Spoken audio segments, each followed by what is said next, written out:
And I was muted.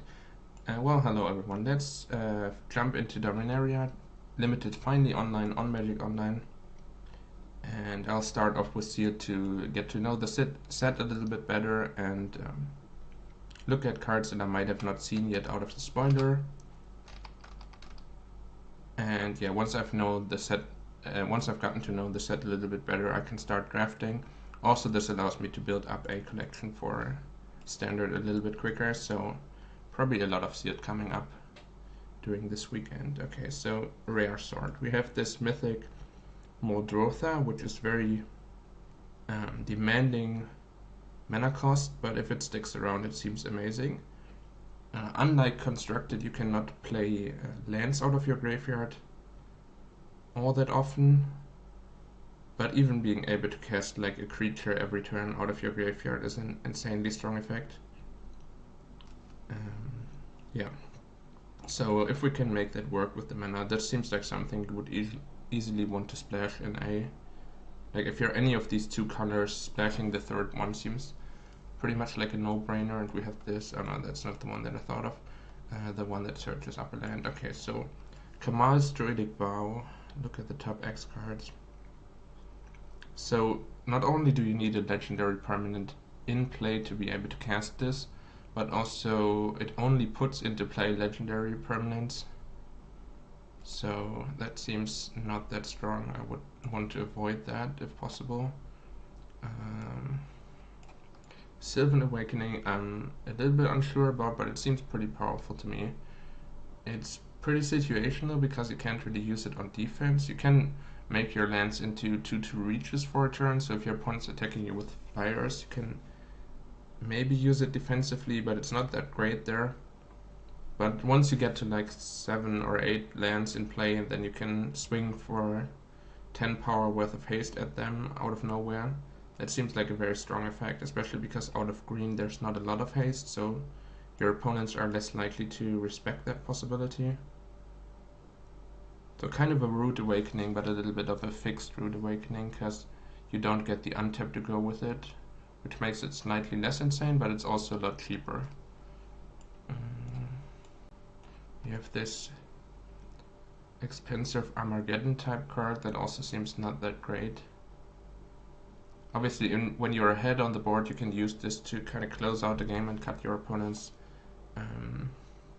avenues of recovering the board off, but it seems way too unreliable, and if the board is kind of stalled, then your opponent can even just wait out the lands until they come back and then keep casting spells and you're down a card for this. So not that excited about Fall of the Thran, and this Yozu Vestlich Knight seems insanely good. Though I assume you're just going to cast it for 4 mana a lot, but 4/5 mana seems very strong, and then if you ever cast the kicker mode, it should also just be game winning. You have a Cabal Stronghold to go with this, but it requires basic swamps, so unless you're like a mono deck, that doesn't seem all too helpful. So I think these 3 most likely go into the Hidden Palace wall for now, and these 3 all look interesting. So these 2 already incentivize me to be black-green, so maybe we do end up Sultai, but let's look at all the other cards for now, so we can go back to Color Sort now that we've seen our rares. Though it is important in the set to see what is legendary. Okay. Oh, we do have 2 of these as color fixing. These are like a new variant of the Pilgrim's Eye. You get a 1/2 ground attacker or blocker instead of a 1/1 flying, which is slightly weaker, but if you really need mana fixing to search up basics of a splash color, this can be great, and it would go well with our Muldrotha.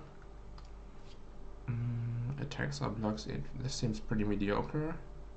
I mean, it is a symmetrical effect, you don't really gain or lose an advantage out of it, but it's just a 3 mana 2/3 with an ability that is not guaranteed to be great for you, especially if you're blocking with it. Your opponent gets to use the card that they're drawing into on their second main phase, so maybe if they don't have the capability of curving out and you give them extra cards with this, they can curve out a little bit better. So it seems like not that great on defense, and 2 3s are usually there to stall out 2 power creatures from your opponent.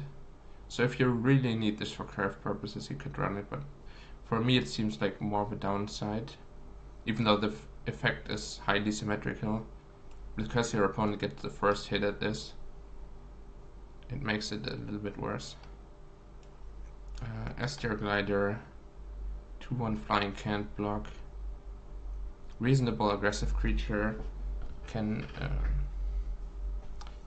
always fit into your curve and be a reasonable threat, though obviously can't block, so doesn't have the greatest defensive capabilities. It is also an artifact creature, so it synergizes with all the historic stuff. So if that becomes relevant, this could be good. So these 3 could make any deck. Jousting Lance. Also very aggressive leaning card. On defense it's kinda mediocre, it only gives +2/+0. It allows tokens or something to trade up, so if you're in green and making a lot of Saprolings, +2/+0 does not seem that terrible, but it's a lot better when you're attacking, because like the upside of first strike is only available on your turn.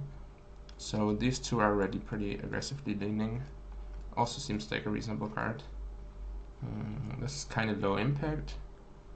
If you have an instant speed sacrifice outlet for it, it becomes better, because you can use it as kind of a combat trick. Well, a combat trick that your opponent knows about, but you can move that counter somewhere at will. But without that possibility, I think it's just going to be a 1-mana 1/1 for too long of a time, so I'm kind of low on this card. Another kind of low impact equipment, but if that's what your deck is looking for, it's not that terrible. And this is a very expensive but colorless removal spell that any deck can have access to, and also triggers all the historic stuff, so could make the cut. And then what else do we have here? We have another, so this is like a Gravedigger type effect, though your opponent can kill it before you cast the card that was exiled, and then you don't get the Gravedigger effect out of it. But if you do pull it off, it can just be a Gravedigger for both your artifacts and your legendaries, which is pretty great. And then also in the super late game, you can sometimes get an extra card with value out of it, though. Basically it draws you like 40% of a card, or like half a card, somewhere in that range. No, I guess only artifacts and legendaries, so probably more like 25% of a card, depending on how high your concentration of artifacts is.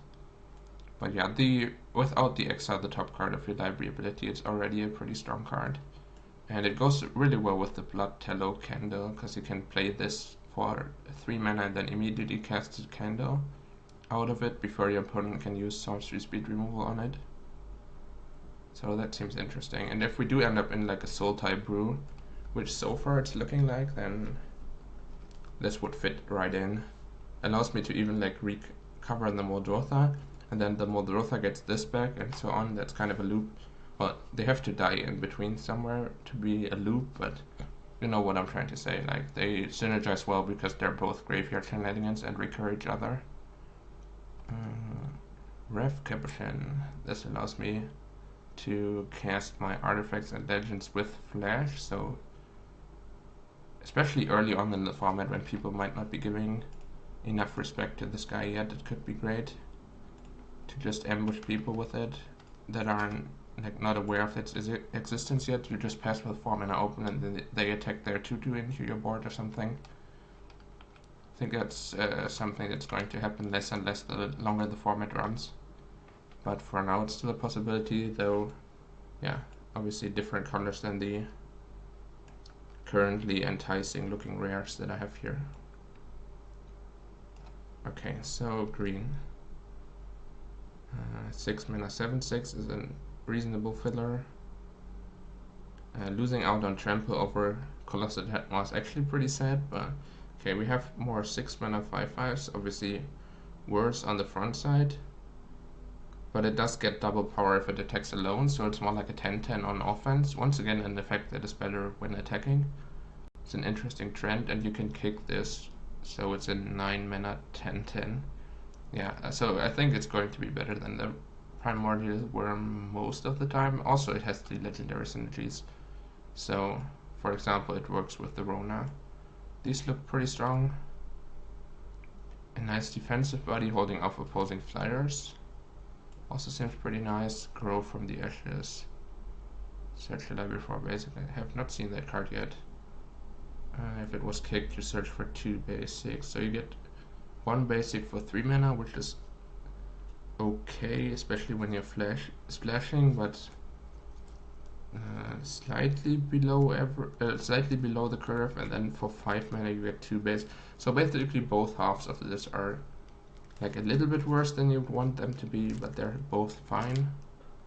Once you're at 5 mana, you're not that interested in the 2 basics anymore, but it does still get your splash color and allows you to enable like kicker on other stuff. For example, it goes well with this, and it also goes well with the Sylvan Awakening, so most likely that makes the cut in a green deck. Yeah, that's also like a reasonable card. 2 1/1s for 2 is like slightly below curve if you don't have ways of using the 1/1s. Well, it kind of depends on what matchup you're facing, if 1 toughness creatures on your opponent's side are being blanked by this or not. But then having the potential to kick it in the mid to late game seems pretty nice. Okay, it's going to be interesting to see if this is a main deck card in the sealed format, but usually these end up being just great sideboard cards that you bring in once you see flying creatures from your opponent, and usually you don't main deck one. In some formats you do main deck like 1 copy of Plummet, and this should end up being Plummet most of the time. There's likely very few flying creatures that survive 7 damage, and if they do, it's like a strong creature being protected by a pump spell or something. Mana Dork that helps with kicker, that seems pretty good when I have Josuves, Saproling, Migration, Grow from the Ashes, a lot of kicker already going on here, 2 grunts, so even though 0-2 for 2 is pretty underwhelming, buddy, yeah, I do have a lot of kicker, so even with just the tap for mana ability it could be okay, and then being able to kick multiple things that are super expensive but game winning seems like a great deal for me. Okay, that seems like a very fringe ability. This is more like a Grizzly Bear, so if we need that for curve purposes it could be alright, but for now I'm not looking to play that in my main deck. I want to avoid playing Grizzly Bears as much as possible in a sealed format. I guess this can go here as well for now. Disenchant effect, kind of the same deal. If you see like aura-based removal from your opponents or a great equipment, maybe a great artifact creature, and then you can bring this in, but I wouldn't want to main deck it. A fight spell that is better on legendaries and an instant, that seems like a great inclusion.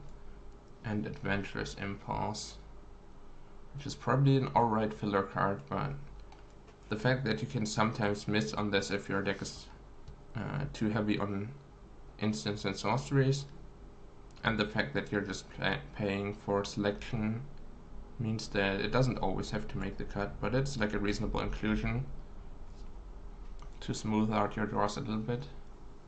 Okay, so green, it doesn't have that many playables, but these are theoretically playables, so I don't think I really want Primordial Worm if I already have these grunts to work with. But yeah, it does seem very nice, and it seems to enable all the kicker stuff in the other colors very nicely. So I'm interested in playing green. What does red have to offer? Slow, expensive removal spell. This kind of a falter effect. Looks pretty mediocre, not necessarily interested in that. Another very strong removal spell. Damage-based removal that cleans up 1 mid-sized creature and a lot of small-sized creatures. Another very aggressive beater, allows you to start attacking with haste, and sometimes in the late game you steal their bigger creature and get a ton of damage in. Sacrifice an artifact. Okay, that seems like a build-around card that is not going to be great in sealed. I don't have any artifacts to sacrifice for value. Theoretically these guys, but like I would have to play a 2 mana 1/1 to enable that effect, so that's not what I'm interested in. Put a lore card, so another like Grizzly Bear. I don't actually have any sagas, I think.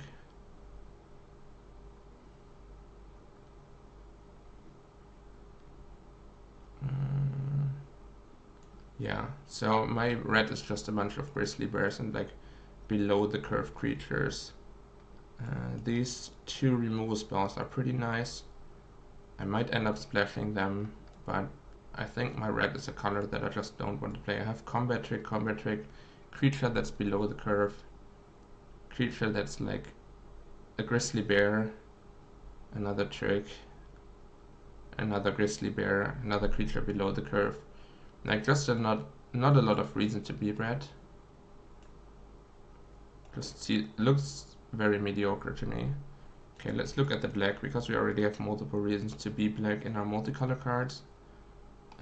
Target creature gains +2/+1 lifelink if legendary. That's like a reasonable trick. Usually you don't want combat tricks in your sealed deck either, or you can fit like one of them in if the deck calls for it, or you need a filler, but yeah, it can be a very nice life swing on these.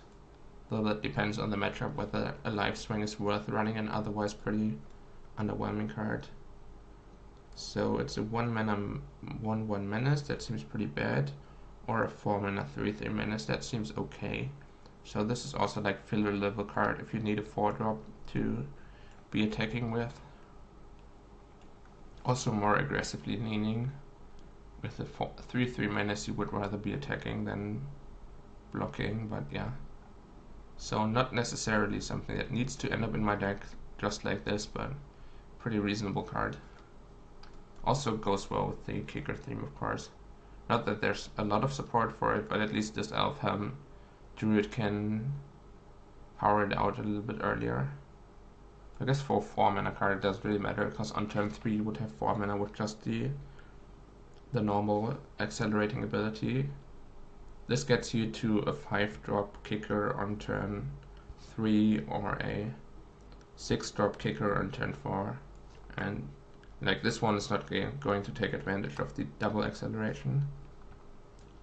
That's another nice kicker card. Kind of a underwhelming but barely playable defensive buddy on turn 2, and then in the late game you can get great value out of it. So if we end up in like black-green kicker themed mid-range deck, then that seems to be great for that. Yeah, those seem good as a 2/2 first striker. They're already a lot better on defense and on offense, and obviously if you end up black-white they become even better, because they will frequently be a 3/2. So yeah, that seems pretty great. Strong removal spell, and takes advantage of our potential to have sub-rolling tokens lying around if we end up there, or like these are pretty easy to sacrifice because they lose their value in the mid to late game, and then we can kill something larger. Like if our opponent has like a 5/5 like Lyra or something, we can shoot that down. That seems pretty great. Just the battlefield. Gain 3 life. Okay, so like a reasonable flying body. If you need a finisher that flies over for 5 mana, it seems okay, but it's not anything amazing. Sacrifice 2 creatures, return 1. That also goes well with the sub-rolling theme, and is one of those sacrifice outlets that I talked about for this, for example, but sacrificing 2 creatures is pretty expensive. Theoretically you can sacrifice Whisper and 1 other creature to get something back, but yeah, it's difficult to gain value on this. Something to keep in mind, but I don't think I necessarily need to have this in my main deck. Sacrifice another creature, +2/+2. It's a 4-mana 3/3, also pretty reasonable. It's a 4-mana 3/3, and if your opponent tries to block it with like an opposing 3/3, you can just sacrifice a smaller creature and grow it and keep it alive. So seems like an okay card to have, but also not exciting by any means. Put it on the maybe pile for now. Yeah, unconditional 4-mana removal. Seems great. Oops. I just disconnected my second monitor by accident. I'll fix that in a second and then I'll be right back. I hope that didn't screw up the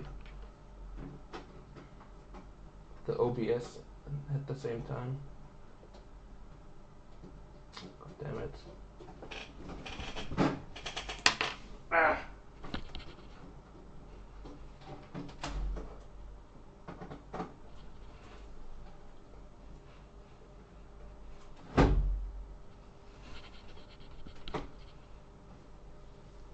Did that work? Come on. Please excuse the technical difficulties.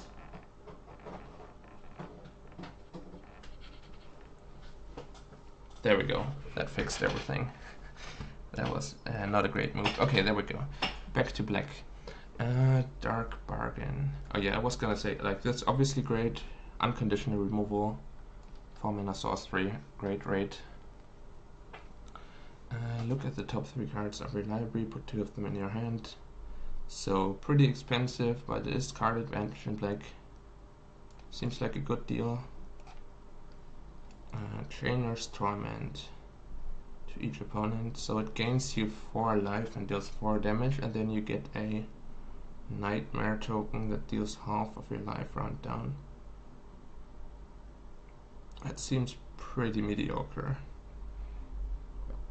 Once again, if you're like a very aggressive deck, I could see this being better in draft, where both the 4 damage that you're draining is going to be good, and while you're beating down, you don't care as much about the life total that you're giving up. But yeah, I don't really think I need this in my sealed main deck. It seems pretty risky. Yeah, this is kind of a 2-1 regenerator. Just they took regenerate out of standard because it was too complicated, so they have these like gain indestructibles instead, and this even taps to make the gain indestructible a little bit closer to regeneration. Yo Matrix. That also seems like okay, but not great. And the second Vicious Offering, that also seems great. So my black seems pretty amazing, but once again we're a little bit low on playables. Like these two together would only be 16, but if we fill it up with artifact creatures, black-green already looks like a deck, and then we would be splashing these two, and I would be pretty happy with that. But let me look at white and blue to see if they offer me a better main color. We could theoretically be like blue-black and splash green or something instead. These would end up in a very greedy build where I splash 4 colors, also have 2 main colors and splash 2 additional colors to be a total of 4 colors. Yeah, Vicious Offering is great. This is not a curve yet, I'm just looking at the colors by themselves. But yeah, this would also be a pretty reasonable curve if I'm just black-green. I will look at the other options as well though. I don't think it's super situational, just... Oh, I just misread the card. I thought it did 3 damage to a player, to a creature, and then 1 to each creature. Yeah, this is not great. It's more of a token hoser. I thought it was much better than it actually was. But that's why we play pre-releases, right? Yeah, then it's not great, and this would be the only specialable card, so then I can completely give up on red, because there's no card that I'm really interested in. Yeah, I just thought it was like a...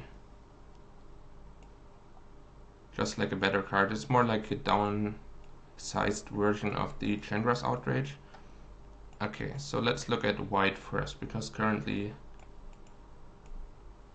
this looks very reasonable. We had this already. Flying attacks another, that's a pretty great aggressive card as well. I kind of thought the format with all these legends was kind of defensively leaning, but at least there's a lot of cards that are better on offense and incentivize you to... Yeah, I did think it was an actual card. I mean, both would be possible, just one would be insane and the other one is pretty underwhelming, but neither of them is like completely unreasonable to print. First strike creatures have double strike, not sure if I can take advantage of that at all.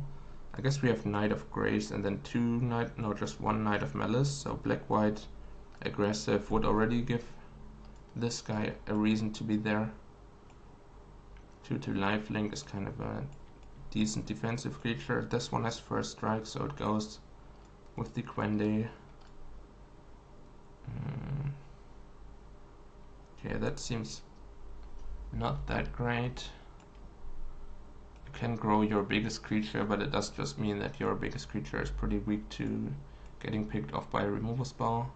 We have 2 Pegasus Coursers, so that makes attacking with slightly underwhelming ground creatures a lot easier already, because you just let them fly over. What's an Excavation Elephant? Haven't seen this one yet. Artifact from your graveyard to your hand, so it's either a Siege Mastodon or you get a 7 mana recurrent artifact, both of which seem mediocre, but it does have the flexibility, of course. Serra Angel is pretty great. Yeah, I'm aware that they are much better in black-white when you enable the +1/+0 with your own cards. That's like a decent, just put 2 bodies on the board. 3/1, sure. That varies a lot from how good it is depending on the format. Like, we had the Raptor Companion in the previous format and it was not that great once everyone started playing Sailor of Means. But yeah, it has a huge downside against opposing Lexa Proling tokens, so I would be careful with this card, but maybe if you do end up very aggressive and your opponent is low on 1 power creatures to pick it off, then it can be alright. Okay, another Grizzly Bear with upside, Grizzly Bear with upside, Grizzly Bear with upside, and a tapper if we play a bunch of artifact and or legendary creatures to tap our opponent's creatures down. So yeah, white has a lot of, like, slightly above the curve, pretty reasonable attacking creatures and a lot of evasion, so this is actually not that bad either, though there's like no removal in my white pool, so I would have to combine it with a removal heavy color. But black-white is also something to keep in mind, because we have the synergy of the 2 knights.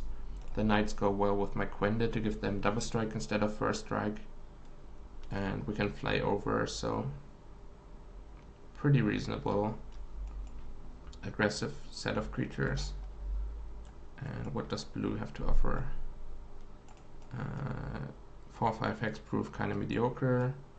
A cancel / counter spell, depending on how many wizards we have. Pretty medium. Can counter an opposing bomb. Yeah, blue doesn't look impressive. And I haven't picked these, this is sealed of course, but yeah, green is mostly there because these ramp type effects, I mean, I'm just looking at the colors, but these ramp type effects would go very well with the kicker theme of black-green. You have these for late game, you can kick this, and then, but yeah, the green is not insane. I think a black-green controlling / mid-range deck could work, but so far black-white aggressive looks pretty enticing, and like black-green Splash Muldrotha looks pretty enticing. Yeah, Joseph West is insane. I definitely feel like I'm playing black, because like Double Vicious Offering, Eviscerate is great removal suite, and this card is insane both on turn 4 and on, well, any turn where you hit the 10 mana that you need. So I think it will likely either be Sultai or black-white. Let me finish looking at the blue, but like, so far there's not anything remotely exciting in blue. Yeah, these blue cards are all filler. Well, there's in Bolas Clutches. This is the only blue card I'm really interested in. Like, Academy Drake is alright. Blink of an Eye is an alright card, but yeah, blue is out of the question as a main color. I could see myself splashing blue. And in a Sultai deck, this might make the cut as a 7 mana 4/4 flyer. Might even be able to support in Bolas' Clutches off of the splash, but these 4 blue cards are the only ones I'm interested in, and the main color blue is pretty garbage.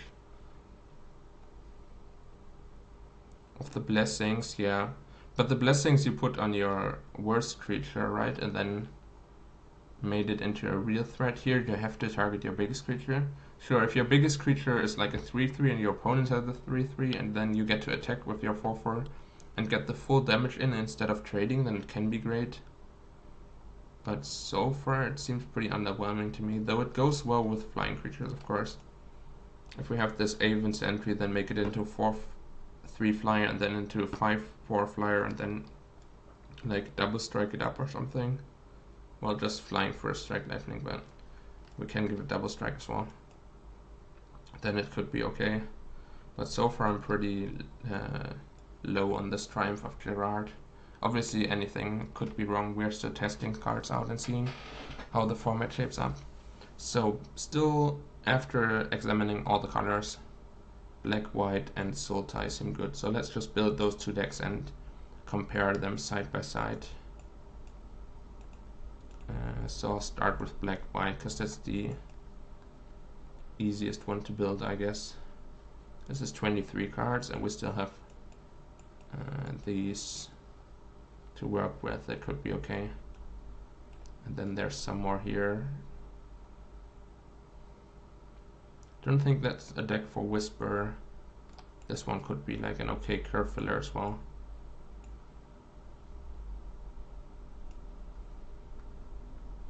No, I don't think it's crappy. We have 2 Knights of the Graves and 2 Knights already, right?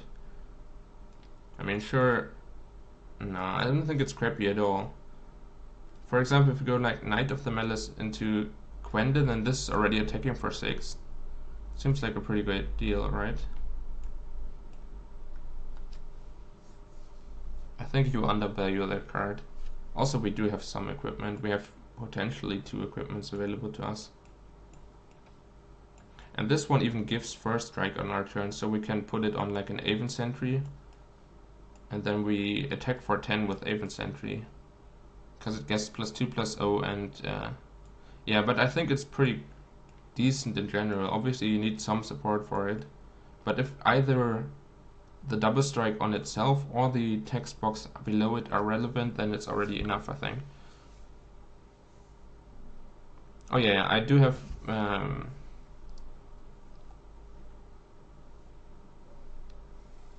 I still disagree. I think on its own it's still okay. It kind of depends on the matchup, but if your opponent has a lot of 2 toughness creatures, I would be fine running this without support from time to time. So I think I still disagree with you. But yeah, I think it's pretty close to the best case for him here. Yeah, I did read it, but I still think I disagree. It's not as crappy as you think. Or at least I think it's not as crappy as you think. We could still both be wrong, or either of us could be wrong. So save this as black-white. This does look pretty reasonable. Not necessarily a deck for this candle, though. This is kind of a creature. What are we leaving behind here?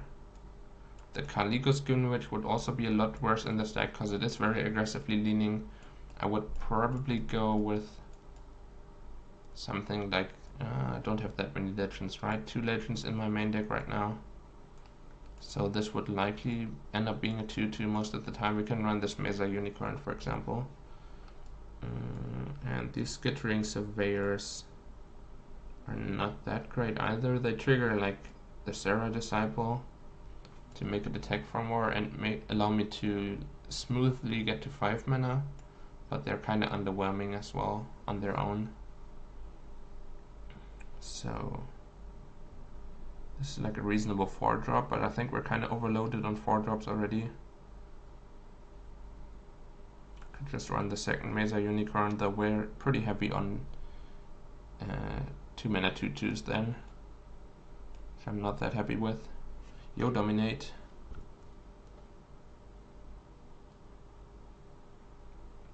Yeah, okay. Well, to address your argument, I think this is kind of the best case for Quende, at least for a sealed pool. You can obviously draft around it, but we do have many cheap first strikers here already, and an equipment that gives first strike. That seems like a pretty great deal.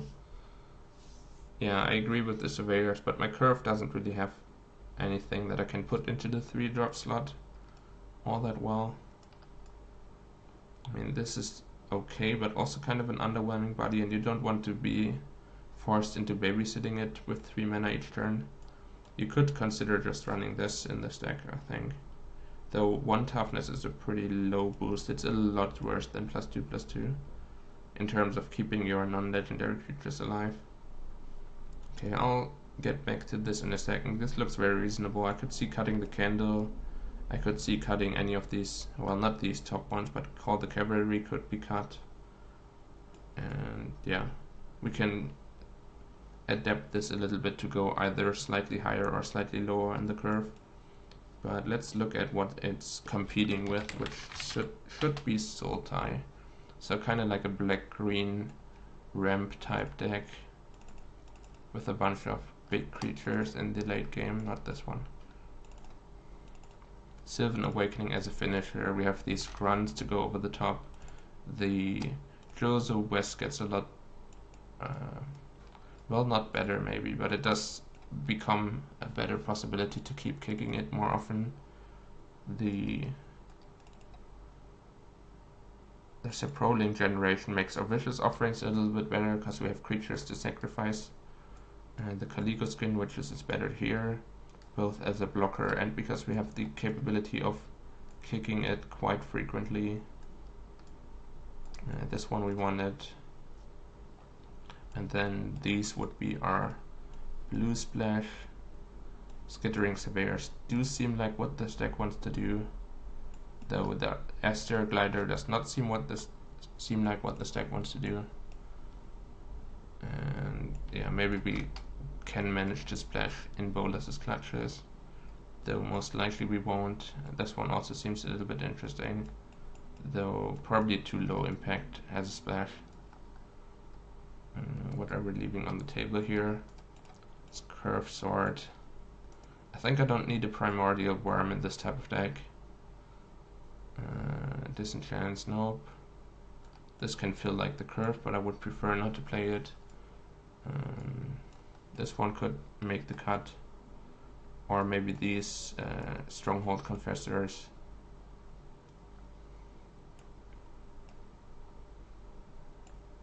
This actually looks very reasonable as well. It looks a lot sweeter than the black-white deck, but probably a little bit worse.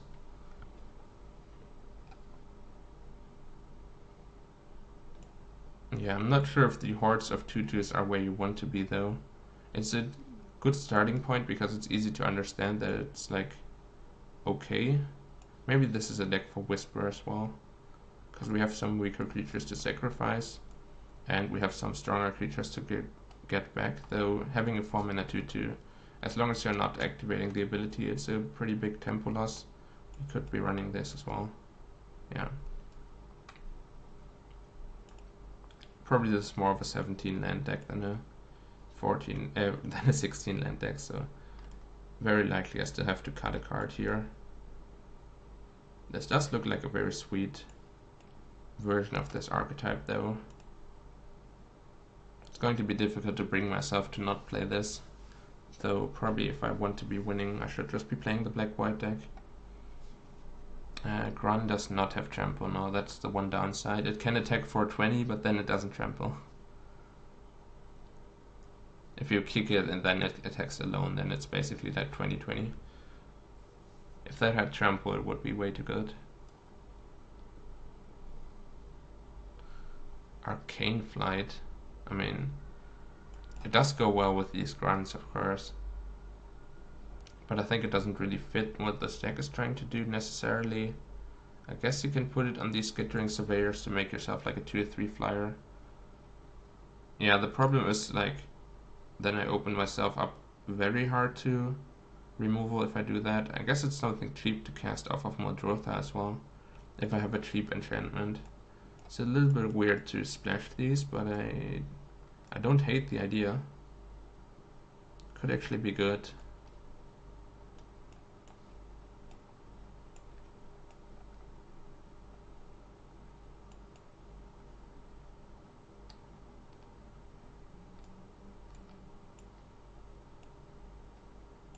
Something like this. Wait, why can I cut this?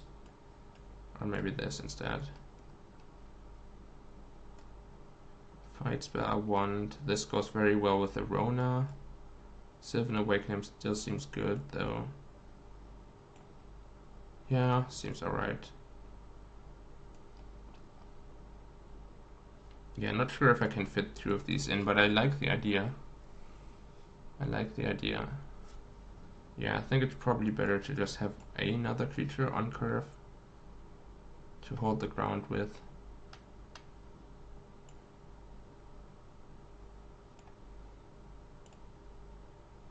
I like this quite a bit. That is true, but it also does 2 for 1 me. Basically, it's just super great with the Grun and okay with these as defensive purposes, for defensive purposes.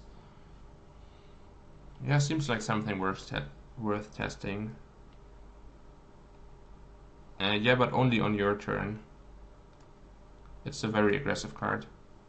No, it gives it to everyone, but only on your turn. So not really what this deck is trying to do. I think we're very much in the business of blocking with this deck. Not running in Bolus's Clutches seems a little bit crazy though. But double blue is difficult to support. I would just have to run like 2 islands and then hope that these 3 cards can search up my islands often enough. But it is one of the most powerful cards in my pool.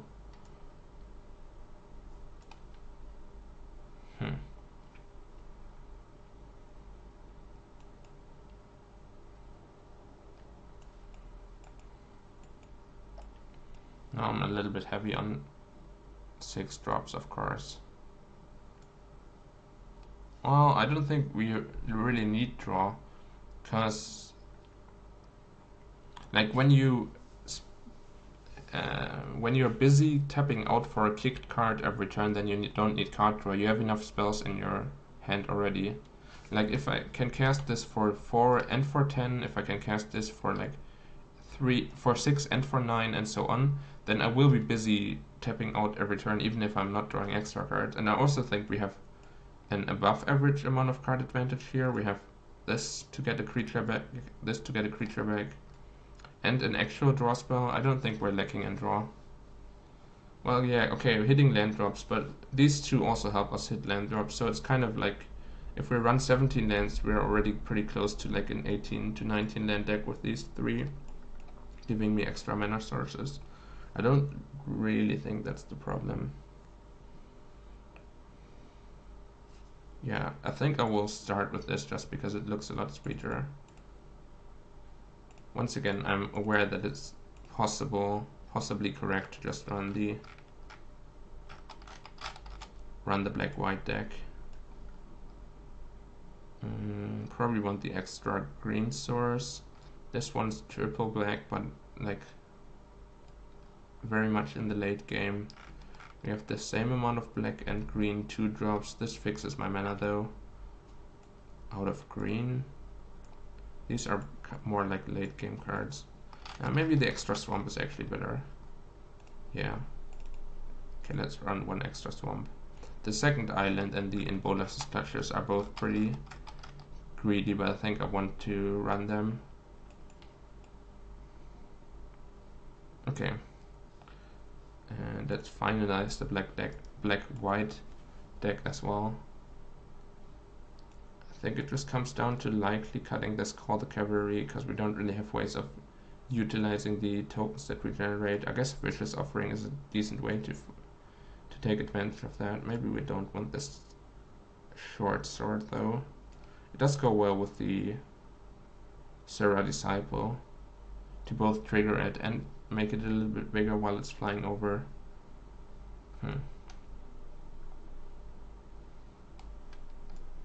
Not sure on Triumph of Gerard.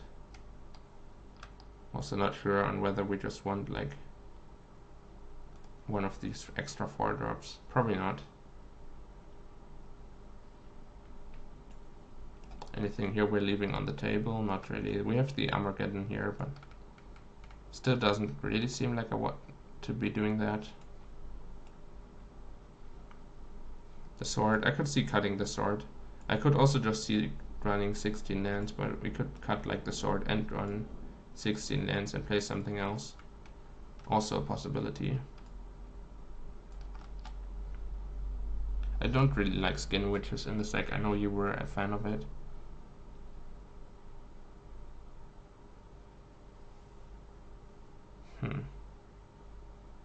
17 lands on this deck.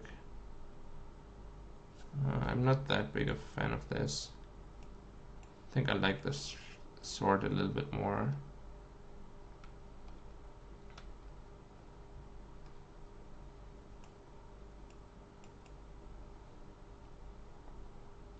Yeah, okay. I came to the same conclusion like right before you, before the delay card up to you. Still not certain what my 24th card would be here.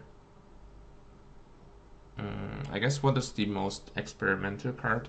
Maybe I should just run. Okay, I'll run this just because it's a card that I'm least certain about. I think it is very likely worse than cards that I do have in my sideboard now. But the point of this pre-release testing is that I get to know cards that I haven't played with before, so this is the most interesting card my pool still has to offer in the black-white build. Like, I know how good a 3-1 is, I know how good a 2-2 that sometimes becomes a 3-2 is. These are not interesting cards, even though they might just be better than the Saga is. I think I'll start playing the Sultai deck though, it looks a lot sweeter. And if things go downhill with the Sultai deck because it's too clunky and too dirtily, then I'll switch over to black-white. But it just looks too sweet to pass up on. This is like my dream Dirtle sealed deck.